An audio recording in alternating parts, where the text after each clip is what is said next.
امریکہ کے صدر Joe Biden نے اعلان کیا ہے کہ وہ اگلے صدارتی انتخابات یعنی اس وائٹ ہاؤس کی ریس میں اب حصہ نہیں لیں گے، یعنی وہ ڈونلڈ ٹرمپ کے خلاف انتخابات میں کھڑے نہیں ہونے جا رہے ہیں۔ انہوں نے اس اعلان کے ساتھ ساتھ ہی اپنی نائب صدر کملا ہیرس کو انڈورس کیا ہے۔ وہ کہتے ہیں کہ ان کو نیا پریزیڈنشل کینڈیڈیٹ ہونا چاہیے، لیکن ٹیکنیکلی کملا ہیرس ابھی نامنی نہیں ہے، کیونکہ ڈیموکریٹک پارٹی کا ایک کنونشن ہوتا ہے، اس کے کچھ رولز ہوتے ہیں۔ یہ کنونشن اگلے ماہ اگست میں شکاگو میں ہو رہا ہے۔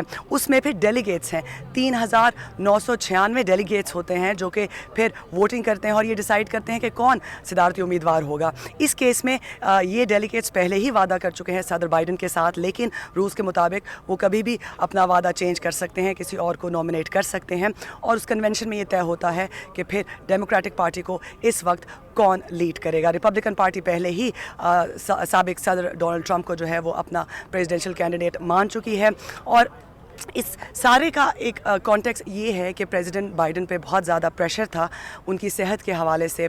پھر جو ان کی پہلی ڈیبیٹ ہوئی ڈونلڈ ٹرمپ کے ساتھ، اس کے بعد انہیں کسی قسم کا کسی حد تک تنقید کا سامنا کیا گیا، اور ابھی بھی صدر بائیڈن جو ہیں ان کو کووڈ ہے، دوبارہ ایک مرتبہ ان کو کووڈ ہوا ہے۔